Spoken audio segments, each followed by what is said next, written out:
Hello, hello. Hi. Hi. Well, there's a lot of people here. Everybody read Cheryl, this good to book, see you made it. Got a Hi. couple more people coming in. huh? Tell me about it. I'm gonna go in quarantine too for the last 2 weeks. So we have a COVID test. I finished. Get on the boat. And they just happened. Okay, I think we might have one or two more joining, but I'll watch out for them. Thank you all for coming. Hopefully you can hear okay. Yeah, it looks like you got a full house there tonight. We do. Yeah. So Hi, because we have everybody. so many, I'm gonna go around and introduce the people here in person, and then we'll have the online people try to chime in, just so we see your pretty faces pop up on the screen. You may all know my name is Tracy, and we're gonna start with Todd. Todd Rockway, Jade Whitney, Linda Sanford, Jean Davison, Allie McCardle, Chandra Johnson, Marcia Echdel. Joe Walling, Leslie Robbins, Cheryl Rockway. All right, Cheryl, can you say hello? Hi. Can you hear me? There you are. Jamie, Hi, everybody. thanks for Hi, joining us. Kathy. Hi, Kathy. and Bruce. Hi, Kathy and Bruce. Good to see you guys. It's been a while. Hi. Yeah, it has. I noticed there were two Beth. cards, too. Hi, everyone. Good to see you, Beth. You still in Florida? Yes, leaving Yeah. May 7th. Oh, good. We'll see you soon then. And Linda, glad you can join us. I don't know if you can turn your mic on and say hello or not. Either way, we're glad you're here. Oh, wait, maybe. Maybe not. Hi, Linda. Oh, and Sue is joining us now. We'll let Sue in here too. Yesterday, I know he was running. That might be everybody we were waiting for. So we're going to talk about Hidden Valley Road. I wanted to mention that Robert Kolker is a journalist, and he's written one other book. Not sure when this was written. It was before the other one, 2013. Also nonfiction. It is titled Lost Girls: An Unsolved American Mystery. And it is a series of murders on Long Island that still apparently are still unsolved. but of call girls, right? It sounds like, yeah, prostitution was a part of it too. I haven't read it, so I don't know, but I think that's right, yeah. apparently it's also very well written, well researched. He's won some awards for this one as well. So that's his other book, if anybody's interested in reading more by him. Totally different topic though. So Hidden Valley Road. What did we think? Anybody want to start us off with some comments? I loved it. I thought it was great. I know nothing about schizophrenia. I learned a little bit, and then it triggered other things to look at. I also really enjoyed Lindsay. Mhm. She did a lot of work to get this thing to the point where she could deal with all this hassle and get all the medical records. So I read this thing in maybe 2 days. I couldn't put it down. Yeah. Small print. It wasn't a page turner for me. Okay. I had to read it in smaller segments because it was so tragic. Yeah. And it was so dark. Right. And it bothered me a lot compared to some other books that I've read. I think this one in my most recent memory really stuck with me, and not in a good way. It was a sad story. I think the pictures of the family helped lessen it being so dark, because you felt like, oh, they look normal and okay and happy. So I felt when those came up, I was like, oh, good. Even if it's just the three of them instead of everyone posed, I thought those were a nice interjection. I'm with you on being dark. I think we grew up in the same era that family grew up in. Yes. And I think as a kid, people never discussed mental illness. I mean, that was Right. something Yeah. that was very quiet in families. So when you read the book, you could understand Lindsay growing up. I mean, her oldest brother was probably starting already when she was very little because of the age difference. So, I could relate to society in dealing with the mental illness is so different now than it used to be many years ago. So Ally, I grew up, one of my best friends in high school, his mother, I'm sure was schizophrenic because she was gone. And then he would tell me, well, she's having shock treatments and all these other things, but they never, if he wasn't a good friend of mine, we would have never known they did this. So it's really interesting, yeah, in that era. Yeah. People were very quiet. Yes. Oh, yeah. You do. That's all under the rug. And at what point did you figure out that? Well, he actually told me, I said, so where's your mom, for instance, because he lived a little bit farther away. And he said, well, he finally said, she's getting shock treatments. And I'm thinking, well, what do you do for that? I mean, we don't even, when you're in high school, you don't even know what schizophrenia is. No. So, Much less. or you don't even have to spell it. Right. So, yeah, so it's very interesting. So I thought about that when I was reading, thought about him when I was reading the book too. When I read it, I was thinking, well, this isn't it. And I'm reading it because it's a book club one. And then Ally and I were sitting there somewhere and I started telling her about it. And I just kept talking and talking. I'm like, I guess I got a lot more out of it than I thought. Because, all the things about all the different types of treatments that they have tried over the years. You have all that section plus the family part. There was a lot in it. Oh, yeah. I kept telling my husband every night, all right, back to the dysfunctional family again, and see what they're up to. Yes, yeah.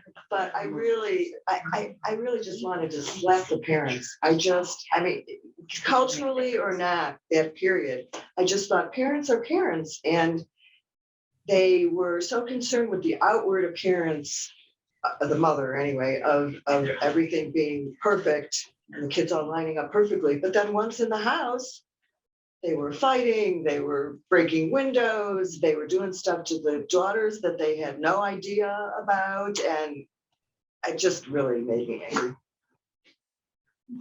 I think they probably did the best that they could in the circumstances with 12 kids and 6 of them having issues.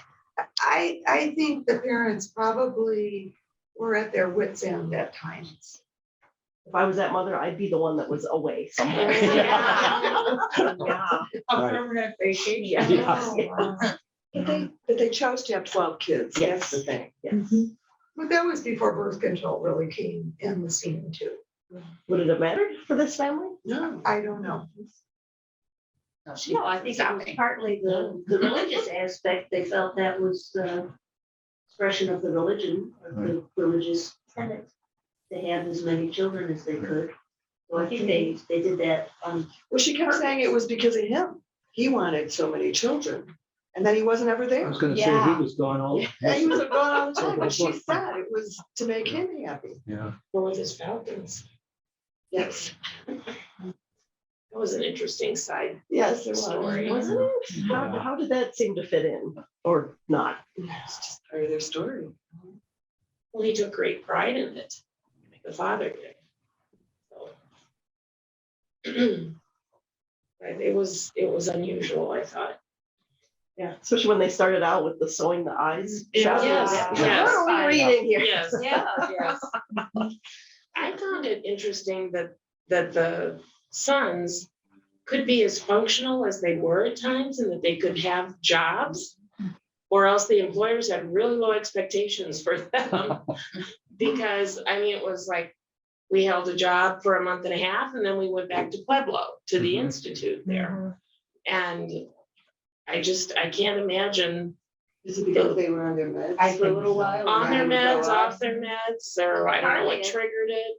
But I'm guessing that the illness might be cyclical in some ways, so even without medication, that sometimes they might be better than others, more functional. Bipolar would work that way, but I don't know. Yeah, I don't know about Psychosis. schizophrenia. No, but they're all relatively related, bipolar, schizophrenia, Mhm. and, yeah. So I had a college roommate that was both bipolar and Asperger's, and I'll tell you, when she was in about 20 when she had her first real breakdown, and I was living with her, so I knew about some of these things. But it was just the most unbelievable experience how it was at a Catholic girls' school, and all the nuns cared about is getting her out of there. Mhm. They didn't care about her. And finally I said to him, what you're doing isn't right and I won't go along with it. And if I didn't go along with it, they couldn't do it. So I said, I'm calling her mother and my father, who was a judge, and he dealt with a lot of that kind of stuff. And then we made a different plan. But I couldn't believe how people just didn't deal. Right. But They that's been wanted it gone. what people used to do too, where it's like they wouldn't even talk about a certain child when they would institutionalize a family member and nobody would discuss. Right. The kids, right? Right. Yeah, we didn't hear about her a long time. That's In right. fact, my father was a judge in that county that she was. Oh, really? living down in Jefferson. And so, yeah, he'd go down there. once in a while. I'd go along once in a while to different places, mental facilities or whatever, just to see. You know, they talk about how many of the children were diagnosed. You wonder if some of the other children also had mental illness problems that were maybe just not as severe as some of those. See, that's what would have been really interesting to me is to do a genetic analysis on all the kids and see what happens. And, you know, the problem with this is that in schizophrenia, there's more than one gene that's aberrant, I guess. And so there's, how would you pin it down? You do get almost all of them to contribute to the. Yeah, I know. But the question is, you know, genetic analysis is so much better now than it was. So, and it's interesting because, you know, then I thought about all the drugs that they use and none of these drugs are any good. I mean, they're basically all they do is kind of ameliorate the symptoms. They really don't treat any particular thing. I remember in the 90s, I think, there was a drug. And I guess maybe it was developed earlier because I think they referenced it, but we thought it was going to be a miracle drug. Right. Because in some patients, it really pulled them out of the schizophrenia and they could really function and nothing much came of that. No, well, you know, it depends on how many people it actually works on and whether they can prescribe it. And then you don't know anything about side effects. That was the other thing. A lot of these things have so many side effects that you're not really sure what's happening. I think the other thing that was interesting is that some of these kids could actually work at the Broadmoor. And the Broadmoor is this wonderful hotel in Colorado Springs. So that was interesting. And we had just been there and we're like, okay, wow. Yeah, I was going to say, it was one of our bartenders. When I worked in research for an executive recruiter in their life sciences practice, and this was in the 90s and early 2000s. And, you know, we were always getting the vice president of this, the vice president of that. And a lot of it was in neurosciences. And then suddenly, all of the big companies, Lilly, Pfizer, Merck, they all pretty much disbanded their research into the psychological issues and Alzheimer's. Well, You know, that's they because just all there's, gave up. that's because our company did the same thing. And then all of a sudden they decided that they would go back to doing this. There's no animal models that are relevant at all to humans. So, you know, some of these things, I remember sitting in meetings and saying, well, we watched this rat go around and around like this, and then we gave him the drug, it wasn't quite so bad. What is that? Like Yeah. So, Check in with our online people. Has anybody got anything they want to? Yeah, I What just comment wanted on- to say that for the timelines here, what are we, remote by about 50 years from where this first occurred when the events of, and how far have we come, really? I mean, really the ability of people to get treatment and in a population is pretty small still. And that the fact that the Galvins were able to get treatment at that time is extraordinary. I mean, considering how many they had and the level of care that was exhibited. But today we've come so, quote, so far, but we really haven't. People don't even have state hospitals to go to. Can I say something? Sure, please. Can I say something about Toby? Yeah. So our oldest grandson was diagnosed with schizophrenia about 6 months ago. So we've unfortunately learned a fair amount about it, but not nearly enough. And so I think that's what Bruce was talking about. I mean, there just are not all the, I mean, when someone doesn't require hospitalization, which hopefully is most of the time, there's not, I mean, there's like nothing. I mean, there's some organizations that provide wraparound services, like to help them find a job, try to help find jobs, or help them try to get into school, or do Find a place to live. or find a place to live. But I mean, but that's just, and you have like a case manager who tries to, kind of coordinate your life, but you check in with this person, at most once a week and less, and then you're just on your own. I mean, it's And that's if you're lucky enough to have found that case person. and that's right. And that's if you live in an area that has those services, and he lives in Chicago. So Chicago does have those services. So I think that's what Bruce was talking about, that, in 50 years, things haven't really improved that much. Now, I know you were talking about the drugs, and it seemed like you knew a little bit about it, but I'm sorry, I don't know your name, the gentleman. I'm sorry. Todd. Okay. Sorry. It seemed that, but I know that there's a lot of newer drugs, and they keep trying different ones to see which would, like, I mean, our grandson, like in the, I don't know, first 3 months was probably on 4 different meds or something. And now there's something that's working relatively well for right now, it's one of those, like, you never know when the next thing's going to happen. But I forget what I was going to say about this, but yeah, I mean, there are new drugs. But from what I understand, I did this 8-week course with the National Association for Mental Illness right after he was diagnosed, NAMI, if anybody's familiar with that. And so that was interesting, because at one of the meetings, there was this young man, 25-year-old man, who was diagnosed when he was 17.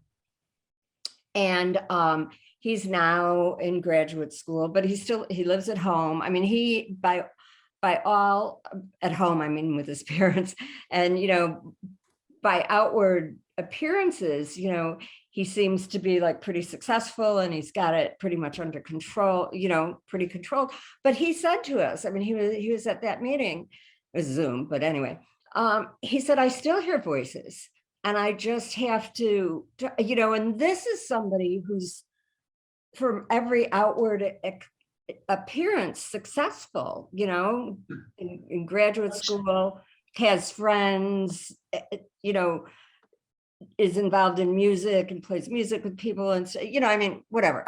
But I think that's what Bruce meant when he said, there hasn't been such a divide. I mean, this is the family that this young man's from is quite a bit of resources, and you realize that he would have fallen through the cracks if that family did not. Right. And I think there's so many people that go not just undiagnosed, but then even if they're diagnosed, they're then untreated. Right. Yeah, so that's another aspect of mental illness, of, people who are fortunate enough to get treatment, or to live someplace where there's treatment, or to have parents who can get treatment. And it seemed like the Galvins, I don't know, I had mixed feelings. I agree with what Linda said. I mean, that family was crazy. Like, they were like fighting with each other. They were beating each other up at home. Like, nobody does that. One of my best friends when I was younger, there were 13 in her family. And let me tell you, and I spent a lot of time at her house. There was no fighting like that. It's not just the sheer number of people. It was, the culture of that family. So like, some of that was crazy. But then at the same time, I thought, what do you do with 6 mentally ill children? Like, what do you do? I mean, yeah. So sorry, I didn't mean to monopolize this. No, that's okay. Can you share with us how your experience was reading this book with your family Oh, going? goodness. It took me down various paths that I had never thought about. And now I've got my eye on all the other grandchildren and Yeah, he's the oldest of 5, so it's like, oh no. yeah. And then, of course, you examine yourself and say, what did I do behaviorally? Could I have done something, or could something have changed? And of course, all of this is, useless thinking, but it still leads you down these paths. And then there's other things and I'm sorry, I just don't recount, but there were, like, excuse the expression, they were triggers for other types of thinking, and it led down various paths. Gave you worries you didn't have before. Well, not this well articulated. Jamie, were you trying to say something? No, Your I music. just wanted to, I have my heart just goes out to Catherine and her husband. But there's so many things compounded, compound upon compound upon compound in this family. And it complicates it so that they still don't know what the genetic factors might be that might have been compounded by hormonal things, that might have been compounded by epigenetics, father's trauma carried into, and then the abuse by the priest. We don't know how many of the boys were abused. And then the sexual abuse of the girls. It's just, it's horrific when you think about everything going on in that family, and that the mother had been abused too. And she carried that trauma into the family and never was able to talk about it. It's so unclear how these things are affected. So if you have a child who is having symptoms, and then there's the in utero stuff with the choline. Was it choline that they were talking about? Yeah. So all of these things, and if you've only got one factor, you think, oh, we can just deal with all the rest. It's not going to be so bad. We can kind of, maybe that's who the drugs work for. Of course, electroshock therapy seems to work. They use it these days for severe depression, but not so much for anything else. Not for schizophrenia so much anymore. That was just a total bust. My father underwent electroshock therapy, so I've kind of been there, done that in my family. And let's not forget that the father was probably suffering from PTSD. Exactly. And we know what that brings into the family. And while he didn't bring any violence, maybe per se, of him beating up on the boys, he didn't see anything wrong with them beating up on each other and kind of encourage that. He was Well, absent it's just in every very way. very strange situation. Yeah. It's just, when you look at, when you have so many people in a family, and then you look at statistically, how many people in a Catholic family like that would be expected to have some kind of sexual abuse? Just in the general population, you have 12 kids and 2 adults, you got 14 people. What would be at least one or 10 what you would expect in the general population, in terms of percentages, to have had some kind of sexual abuse. That's the percentage in the general population. So you just begin to expect those kind of things. And then special education needs are anywhere from 10 to 20% in the general population. Just regular, any kind of special education need, learning disability from mild to very severe, or language delay. So you've got all of those percentages to deal with in such a large family. It's just so complicated. That was one thing I admired about the writing, is I think the writer managed to hold on to all of those threads. Mm. And in the summary, in the last few chapters, it was very impressive, kind of hanging on to that. And through what Lindsay was trying to do, you know, he let her be the heroine of all of that, but he was the hero for me by hanging on to all of that and showing, I mean, I was really able to follow very well all of the stuff that he was describing. He just did it really, really well. And it was hard going. I agree with the person that said this was not a fun book. But I was, and I listened to the audio book, which made it, I couldn't make it go faster. I did speed it up to 20% instead of 100%, you know, so there were kind of, he talked really fast, blah, blah, blah, but it was okay. You know, I got it all, it made it less painful to kind of listen to it, a little more detached from it. But it was a slog. It was hard going, but I really wanted to finish it. So thank you for recommending this book, whoever did. Well, this was Renee's suggestion, and sadly she couldn't join us, Yeah, but I wish she could. yeah. Anybody else have thoughts on the author and the writing of this? I felt it got a little repetitive and tedious. It was like, okay, I can't even think of the names anymore, you know, Matthew, acting up, sent back to the hospital, wash, rinse, and repeat. You know, it was like, that's the way he did it, you know, back and forth with each of the children. And there wasn't really anything new in a lot of those chapters. It was sort of like the same behaviors, the same treatments or non-treatments. And so it got a little repetitive for me. That was the only, you know, negative criticism about the writing. And, you know, he was just chronologically following the story. So I was amazed at the amount of research that he had to do. Yes. And talk to all the family members and talk to the friends, neighbors, you know, to get all those perspectives. So I thought that the author put a lot of time and energy and effort into having a cohesive story that you could follow along. And I actually think that what you thought was repetitive kind of sealed the schizophrenia. Now they were saying it 1 minute and then not the next minute, and I think that's how it is in that situation. And I liked for the chapters too, at the beginning, how he would put in bold who it was really about to try, because you'd be like, now what order are we in? And I thought it was great to be able to see like who was the oldest and then who we're talking about each when the chapter. one name disappeared. Right. Yeah. Ryan, Yeah. I was gonna ask if you noticed that. When Yeah. they died, their name disappeared from the list. Yeah.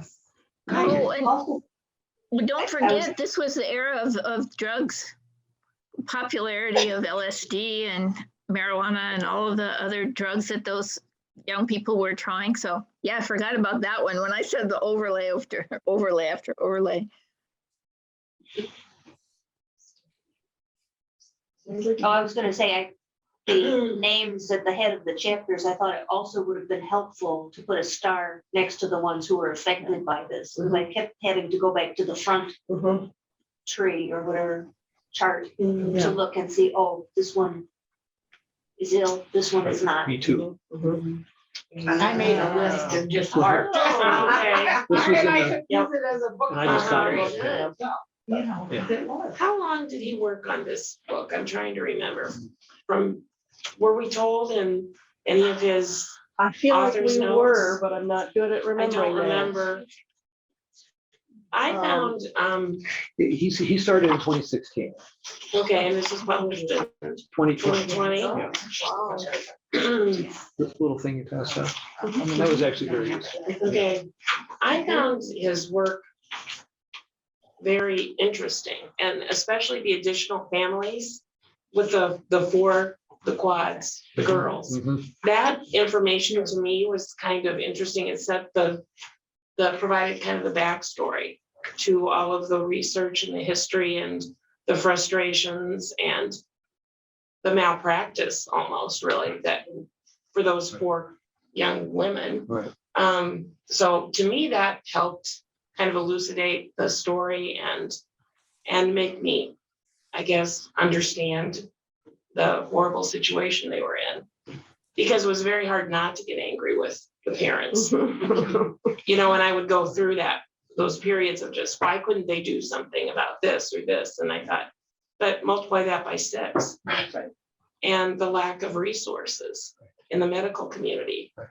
I mean, you talk about today how the police are put into that whole situation for which they're not truly prepared to be mental health counselors. And I think they emphasize the violence in terms of mental illness, when really they are the victims quite often. There are perpetrators who act against people with mental illness, persecute them, abuse them. So anything that the author could add, I thought was very effective in terms of background. But I think it would have been a very difficult 4 years for him, researching all of this. Living it every day, how it was just when we were reading it. You know that why we- he wrote this book? Was there someone in the family? Someone actually suggested to him that he should meet the family. Right, yeah. And Lindsay was the one that was, yeah, Yeah. and when Lindsay was the one that was most open to doing these things. So, because it was interesting, I mean, I like the fact that he tried to do some background on schizophrenia throughout the thing, because when I first started reading this, I'm thinking, well, I just want to find out about the family, but then we'd stop and we'd do these other things, and that would be okay. It got better as it went along.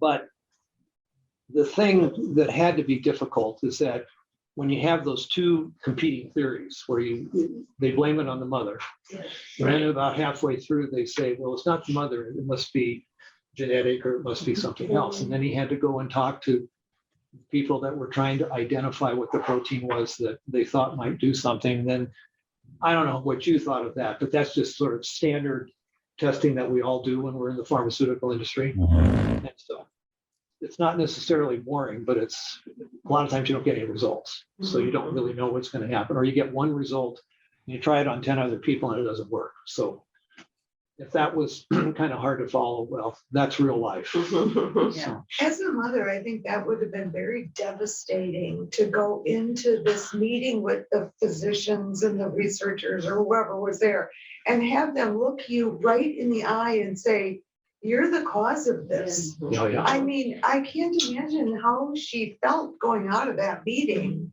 And Well, the fact that that theory was so strong for so long was appalling to me. But I know when I first started reading this, I thought, well, is there some background to this? Just doesn't make any sense, you know. But And she was actually a single mother, really, for the most True, part too. And true. we brought up too, she was cooking and, she was making clothes for everybody. I mean, I couldn't believe all the things that she was doing. I'm like, how are you doing this with 12 kids? It's trying to make it through our day with 2 kids, like that. Well, I used to say, you have 2 kids, and we had 3 boys, and they all fought like this too, just wrestling and so on. So you're already outnumbered. It doesn't matter. And Right. so when they have 12, I did have a friend one time say, it doesn't matter how many kids you have, they still take up all of your time. I used to tell people I would go to work to relax. Yes, yes.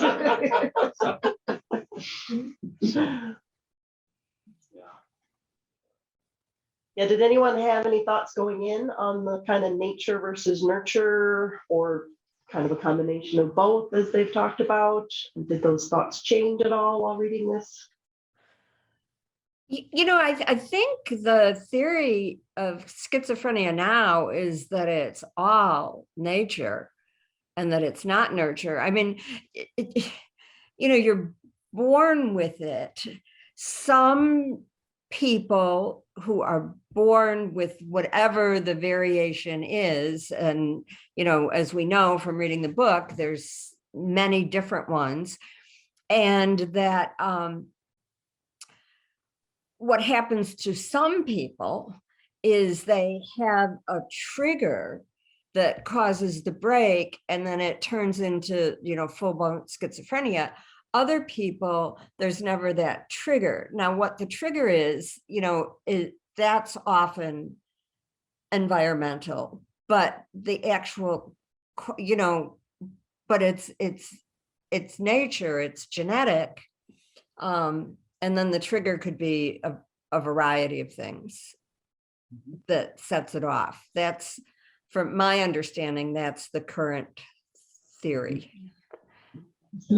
Yeah. And I think we kind of saw that with a couple of the boys in the book too. I don't remember which ones, but I think one was after didn't he witness the father's stroke? Yes, Yeah. right. The one soon after the murder suicide Right. that Yeah. one of the boys was a part of. Yeah. Yeah, there certainly were enough triggers in this book to. Yeah. Well, yeah.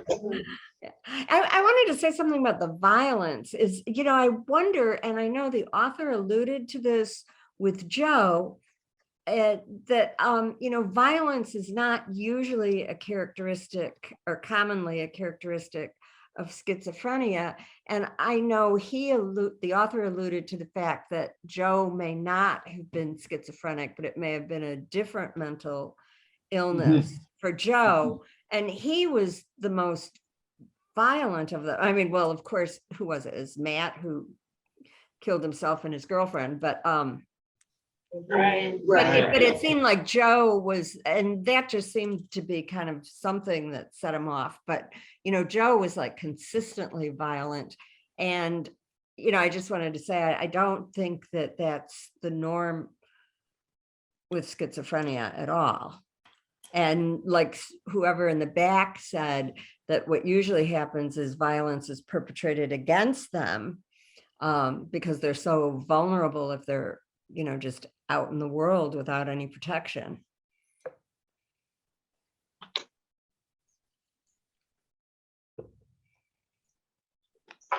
I was somewhat surprised that none of these have ended up in prison.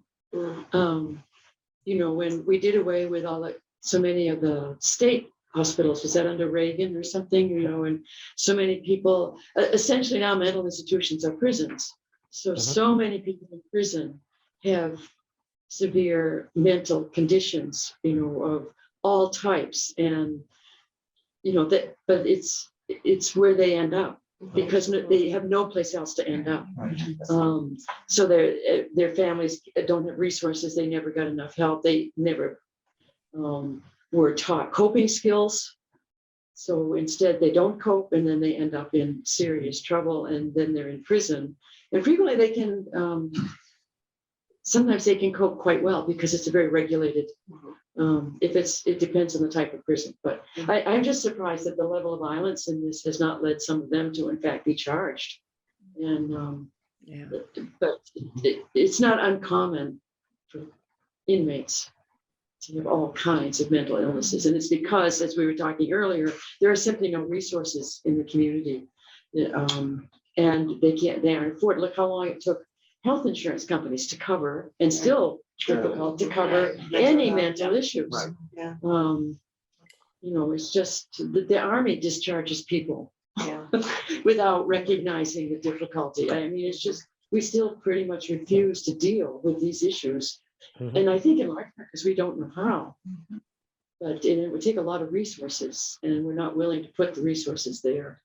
The one person that I know personally, the brother of a friend of mine, who's probably now around 65, and has been basically institutionalized since he was in his 20s, in halfway houses, nursing homes, shifted from one to the other because he'd get into trouble, or he'd steal silverware and they'd find it in his room. Sometimes silly things. But all his life, again, not violence, not anything that would put him in prison, but there are a lot of these people who are in nursing homes at this point in time. Yeah. And Medicare is paying.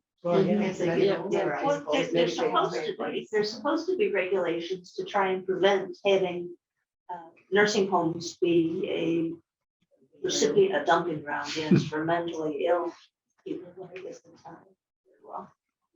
But yes, the prison system, there are some, I remember in Illinois, I don't know who it was, Sheriff Dart or the governor, somebody said the largest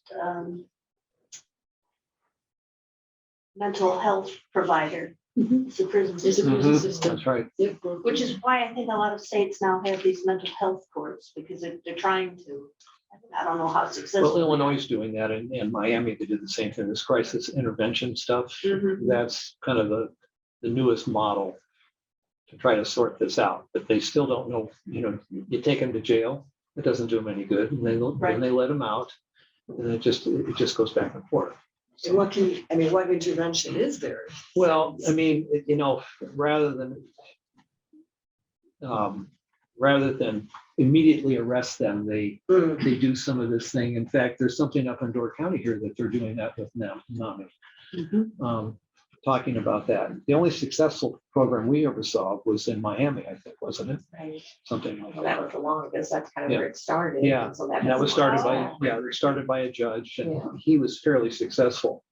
Tired of seeing the same old people. Right. Over and over and over and over again, so we gotta stop it. Illinois hasn't been very successful. I think there's a few places. I think in Glen Ellen or someplace down there was one of them, but. Once Well, again, in this it's book, very we- untrained. Very few of these young men ended up in the prison system or even. No, well, they went to There was a state the state hospital. Which I think that's where it would have been nice to see a character from the hospital too, like a nurse that, oh, Donald's back again, like, would have been very interesting. That's an perspective. interesting point. It That is was- Right, an to interesting- have had that inserted into Yeah. of. Just to find out what they say. Yeah, because they talked about that they didn't want to stay there, Right. that what they were doing, but did they want you to stay there too, or were you Right. Well, getting help while you were there? Worse, less? the story ended in now, or was it sort of like the 80s? No, more recent. No, it was, When Amy died, Yeah, Okay, and she so- died in 2017. I think. So was there was no one still going to the state hospital? state At the end of the hospital probably book? isn't there. Well, yeah, and Right. but we didn't hear anything about, was it closed and then. Right, So that's- right. That's what I was wondering, was when did that Yeah. state hospital, Right. Pueblo, close? Right. And at this point, at least 3 of the 6 mentally ill brothers are still alive, Mhm. so. And the oldest one, where was he at the end? At the end, living Did it say? in a No, halfway I think house? he He died. was I in think he- assisted living. He was Yeah, Yeah. right. Yeah, I he was think the he one in died, but I assisted think he No, I passed don't away, think he didn't died. Jim did. He's still around. Yeah. Don, Okay. Donald did not. Right, Right. yeah, He's you're in the right. 70s and In in assisted assisted living, living, which is yeah. not a halfway house, it's. I mean, There was one that died in the 50s of a heart attack from side effects of the meds. Right. Yeah. Yeah, it sounds like 2 of them kind of died similar circumstances. that Jim, Mhm. mhm. Jim and who was the other one? Joe? Jim and Joe both died earlier. Mhm. So the book Sounds was so. written in 2020 and Donald was still alive Yeah. at that point. Mhm.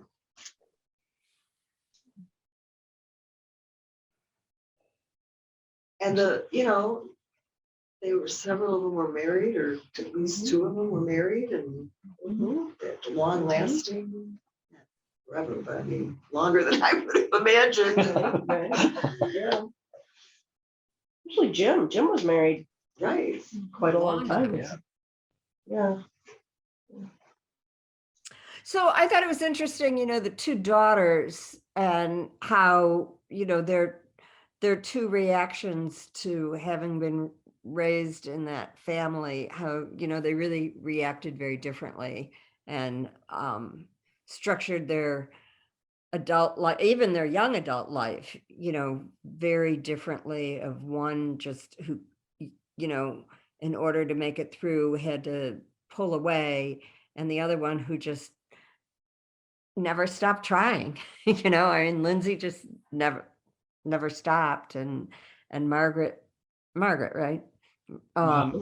Yeah, Margaret, who just had to pull away, so I mean, it's interesting because there's different ways to react of having been raised in a family like that, and the book showed, like 2 kind of extremes of those reactions, and it just happened to be that way, but it was interesting. And are the couple of the other brothers, their survival technique was also to pull away. One going up to, was it Idaho, and another one. Right, he definitely pulled away. And then the other one who worked a quiet life in a university bookstore and, Yeah. had very limited contact with the family. It's just, it seems like that's just, with that much, having a family of 12 has to be chaotic enough to begin with. And then having so many problems I can't imagine the chaos. And so the only reasonable thing seems to pull away when as soon as you can and as far as you can. But Lindsay didn't. Yeah. No.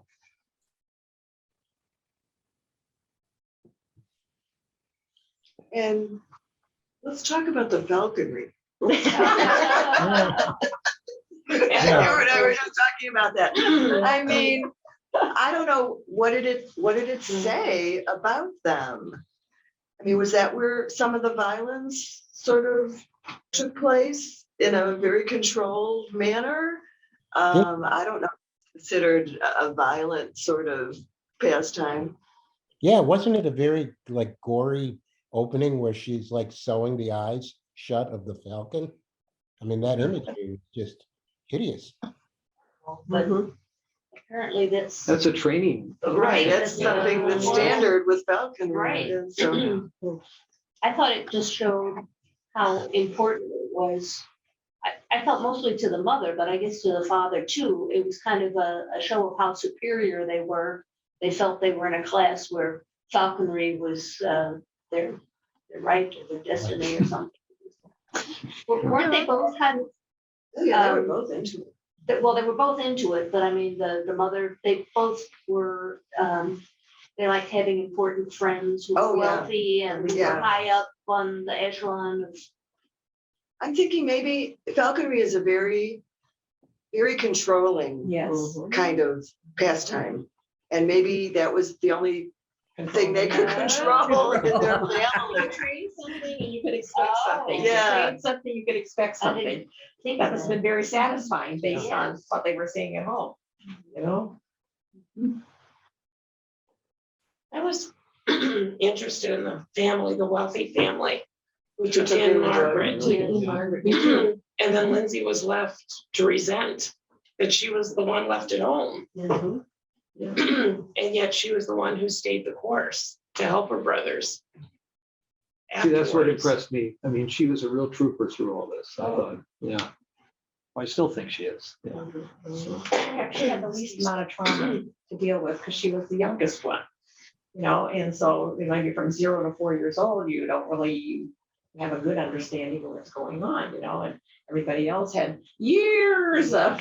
But she of was stuff. abused too. Yeah. Oh, yes, Oh, yeah. yes, Oh, yeah. yeah. But her whole life would have been that chaotic. She Yeah. didn't know any different. Right. Where the older kids had, in my opinion, some normalcy. I don't think Lindsay and Margaret had any normalcy. Yeah. By the time they Things were were born. already- Well, even some of the younger brothers didn't either. Right. So, Well, because that doesn't, the onset is not early, it's usually what, 1 year, Teenagers, late yeah. teens, yeah. So they probably didn't have such an abnormal life until the first one. Right. I'm surprised they didn't lock themselves in their parents' room almost all day I was gonna long. say. Yeah. Because that was the safe place to go, when all hell was breaking loose. Well, and it So- seemed that at points they preferred going to gyms, even though he was abusing them. Right. Right. It's better than That was being at shocking. home with the other brothers. Was it They seemed Lindsay? to not understand that they were being abused. Not at first, no. No.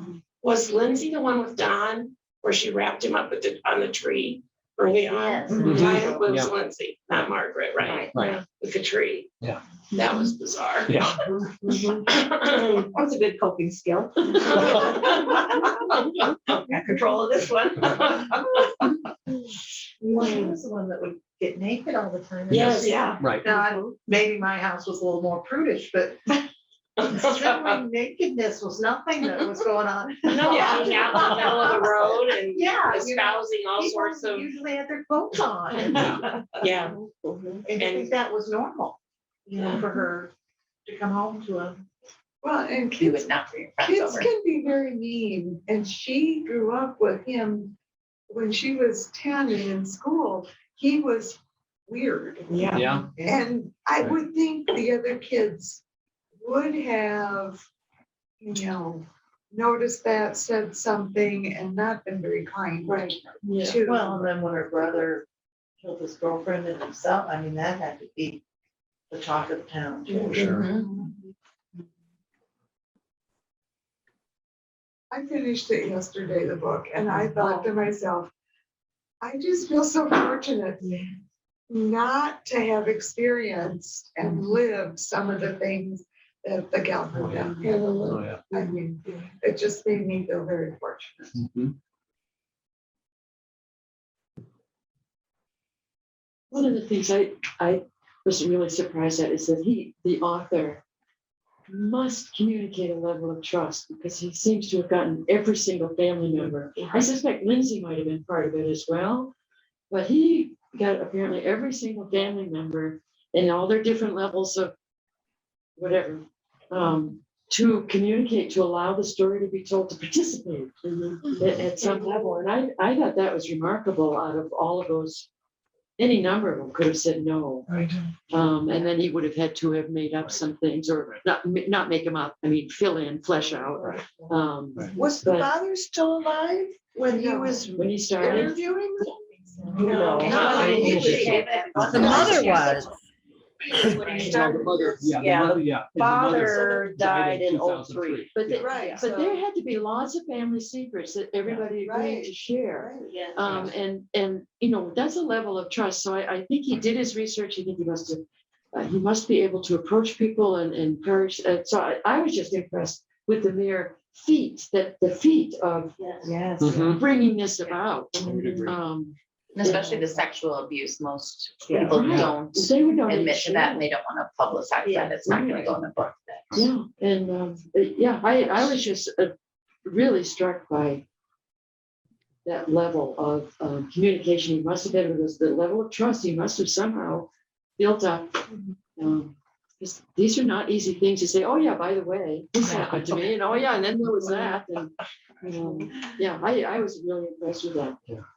Yeah, at some point, Mimi owns up to what could have been considered an attempted murder when she put that steel wire across the path of the neighbor's path. And the daughter's riding a motorcycle. Is it too noisy? Yeah, Yeah. Yeah. not everybody it's- gets around to admitting to that. Do we know what the author's doing now? I mean, my goodness, his family must just dread, well, now I'm going to do this for my next book. It's like, oh, no, Dad. We'll take a break. Yeah. How about a light romance? Yeah.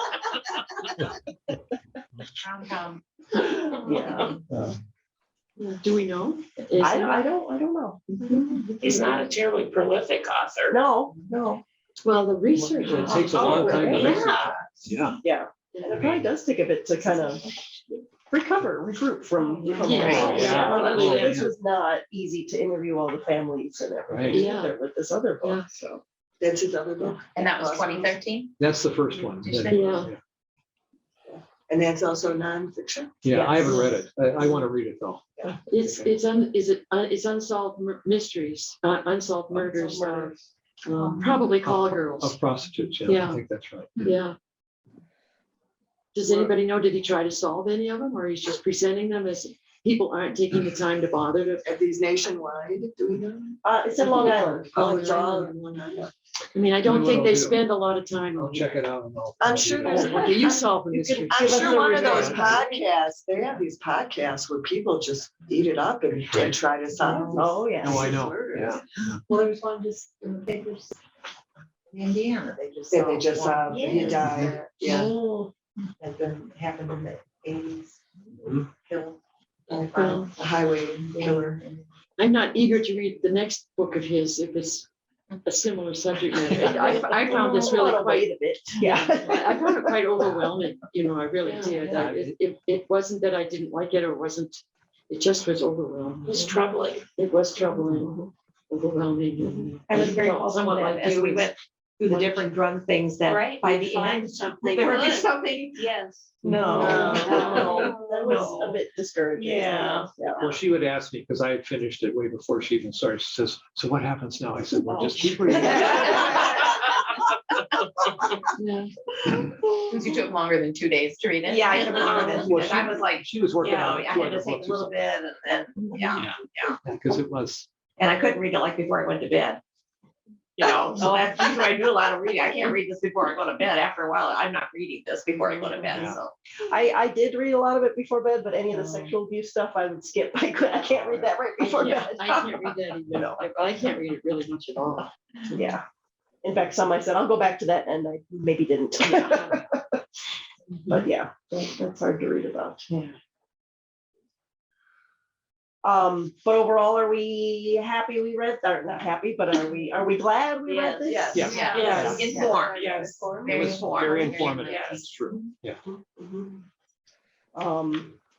Jane Weiss couldn't make it, but she did send some notes and said, even though it was horrifying, she found it to be an important book. I was fascinated by it, glad that we read it. Although she was very upset that the priests wouldn't face any prosecution or anything. Gee, that's good. Yes.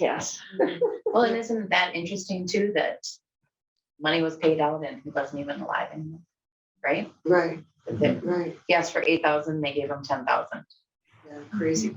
I just, I'm on an email list for my neighborhood and just saw an email today that the FBI arrested a man for having put cameras in three Ys in the Chicago area. The one in Niles, the Leaning Tower Y, the High Ridge Y, 3 blocks from my house, and the one on the south side. And he was a member and he would go to all these 3 and put cameras up in the showers on the dividers.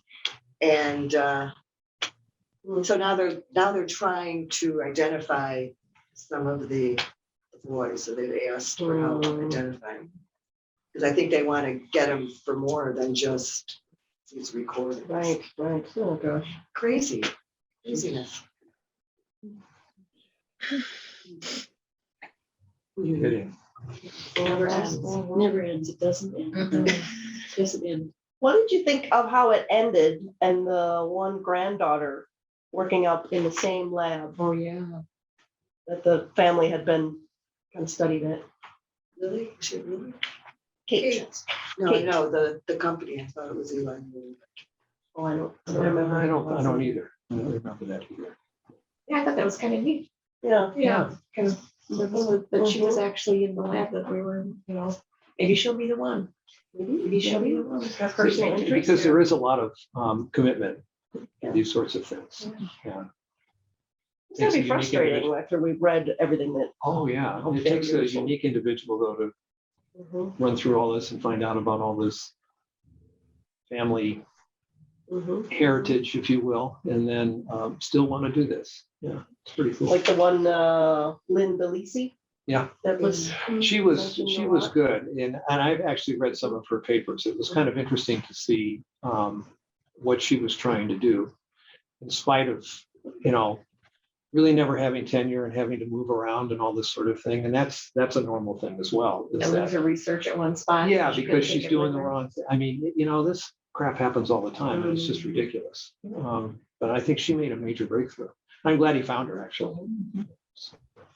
Did anyone else harken back to the movie A Beautiful Mind? Yes. While they were Yeah, reading I this? did. Yeah. Yeah. I always thought that movie was so interesting because it really did put you in his mind. And he basically willfully fought against Sure. what was going on because he didn't want to take the meds. And if he didn't want to take the meds, he was going to have the hallucinations and the auditory hallucinations.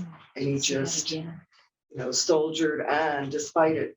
And the thing that I remember most from the movie was when he finally decided he really he really had a problem was when he said the girl never got any older.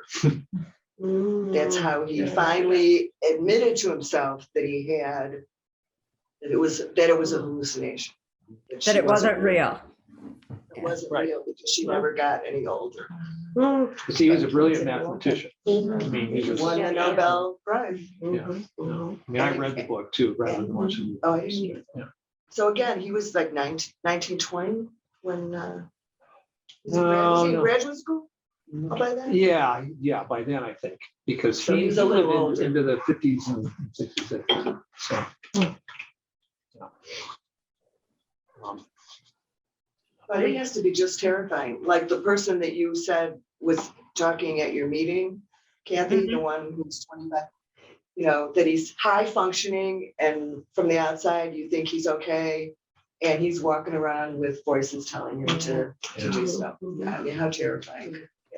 Yeah.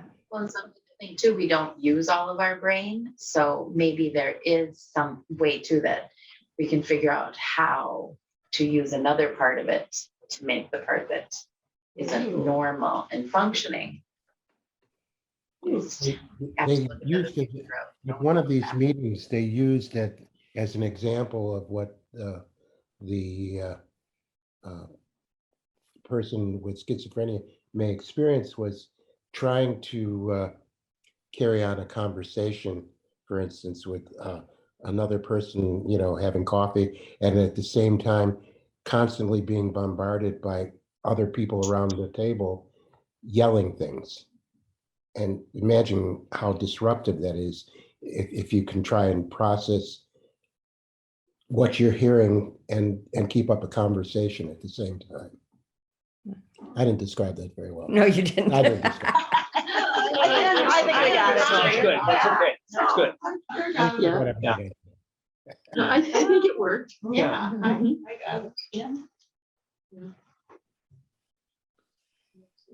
Well, that's one of the things too that's so difficult about treating something that's in our brain. I mean, if it's physical, we always hope we can treat it, but what are we losing when we treat it? You know, this beautiful mind. I mean, what a brilliant mathematician. So if he had been though forced into a more middle section in behavior and so forth, would we have lost the mind? I mean, because it's all wrapped up together. You know, it's not like you lose your arm, so you sew it up together and you either have an arm or you don't have an arm. But, you know, our brains is just, we just lack such understanding, and you know, so what do we lose when we put these people on a nice normal level like this? And or what does that individual lose, and what do we lose? And what I'm wondering is, you know, they say it generally manifests itself in late teens, early young adulthood. And that's just the outward manifestation that somebody recognizes as there being a problem. How do we know that there aren't years before that when the person is suffering from some of these things? I think there's a period, they call it something, maybe you know it. I'm not really There's sure. like a Yeah. period before you're showing actual manifestations Oh, of yes. psychosis. Oh. But I forgot the term, and I don't know Me if too. it's symptomatic or just, or what, but Makes it sound like it's hormonal, yeah.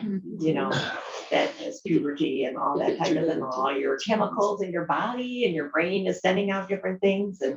And so it makes it sound like it's, you know, a hormonal thing, because it seems like it happens at that kind of age Yeah. type of thing, so. Well, your brain isn't developed until Right. 25. Right. Right. Part that they have too. And then like I said, what about the vagueness of all we don't know about our brain? How can we figure out to get to another part of it? And is schizophrenic, is that one thing that is not in every generation, but skips generations? I don't know. I'm questioning that, like ADD is in every generation. It does not skip a generation. So, I mean, it seems like the parents weren't aware of this at all. And he didn't mention anybody from like past generations that had been afflicted. So, Or we didn't know about it, you know. Right. Did you talk about their parents, the parents' parents? A little bit. I think they talked about some relatives of the mother, an uncle Right. of the mother. Right, And the father was from a wealthier family, I think. yeah, And the mother's family was a little bit more broken up, I Yeah. believe. But to But you answer the don't- question, yes, it does skip generations. It doesn't occur in every generation. And it can skip more than one generation and answer that question. Well, and it sounded too like the siblings that had kids were worried and all the doctors assured them they would be nice. It wasn't necessarily that they were gonna. Now, my roommate I know. could trace 4 generations that she knew someone that had it. Oh, But I think one of her children or 2 of the boys. Yeah, I mean, this is Asperger's. yes, right. Mhm. 2 of the boys had it and 1 didn't, but she said she was a better parent to the ones that were sick because she'd have it. Mhm. Mhm. Yeah. So, you know, that was interesting Sure. because she didn't know how to be a mother really to the well ones, but she knew exactly what, how to do the sick ones. That's good. That's interesting that you say that because in the story, Lindsay and Margaret both felt like all the sick brothers got most of the attention. Sure. Well, I think that's typical in families. If you have a sick child, Right. no matter if it's physical, mental, Yeah. whatever, Right. that's the child. Right, right. And it has to be by, Yeah. I mean, it just Right. by default, it Yeah. just, Mhm. that's where the energy goes. Yeah, and wasn't there a grandchild that was being fussed over so much it caused problems, and we had the grandchild on drugs from right early on because of stress or tension or worry, and then in the end it turned out to be not much wrong with that child, but that the problems were created by hovering and all the pills that the child was being given all through childhood. So out of concern. But again, even that child had access to rehabilitation at some astounding cost, like $8,700 a month Yeah. over the course of several years. So there was certainly a divide here. Yeah, there are certainly some that's cost prohibitive to a lot of families, for Well, sure. was it the friends that was helping to pay for that? Yes. Yes. The rich family. Yeah. Yes. Yeah. Right. It's good to have oil barons as friends. Yeah. Well, we're gonna need to wrap up. Any last quick thoughts on this? It was certainly thought-provoking.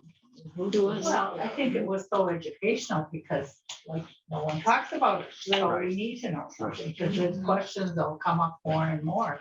Well, there's another book that I read, I think during the time that I was reading this one, about how somebody can now map the brain without having to do invasive surgery and that sort of thing, which is pretty interesting. And the gal writes really well and is supposedly a really good speaker.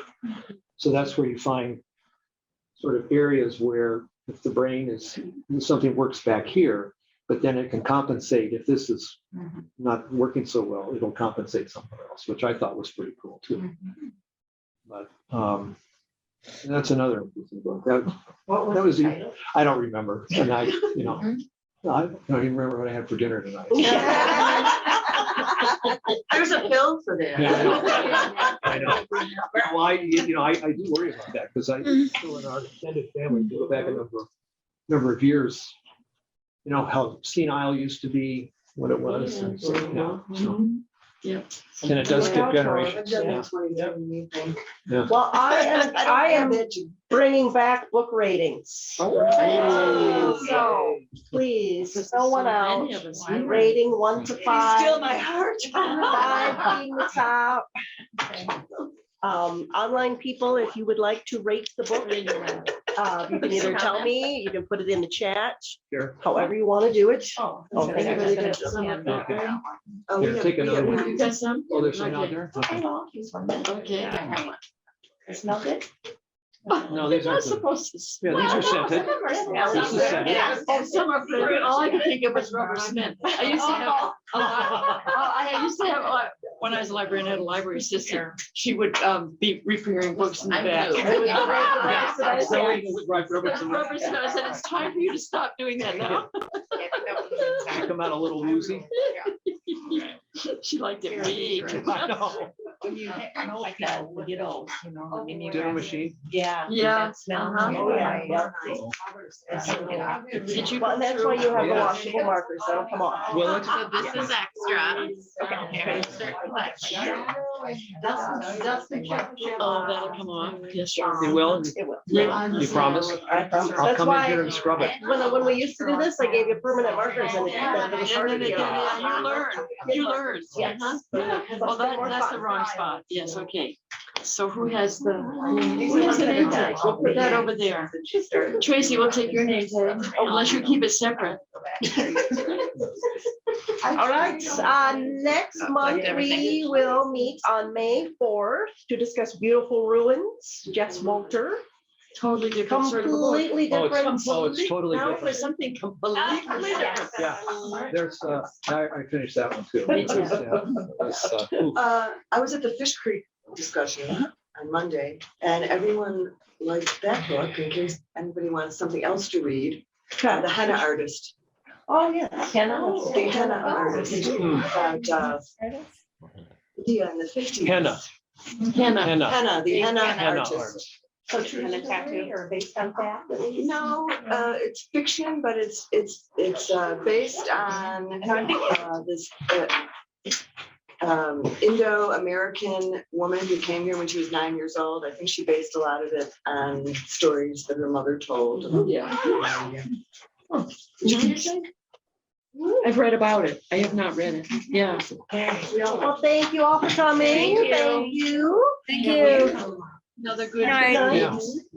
Hopefully by next time we Lovely meet, to it'll be see warmer.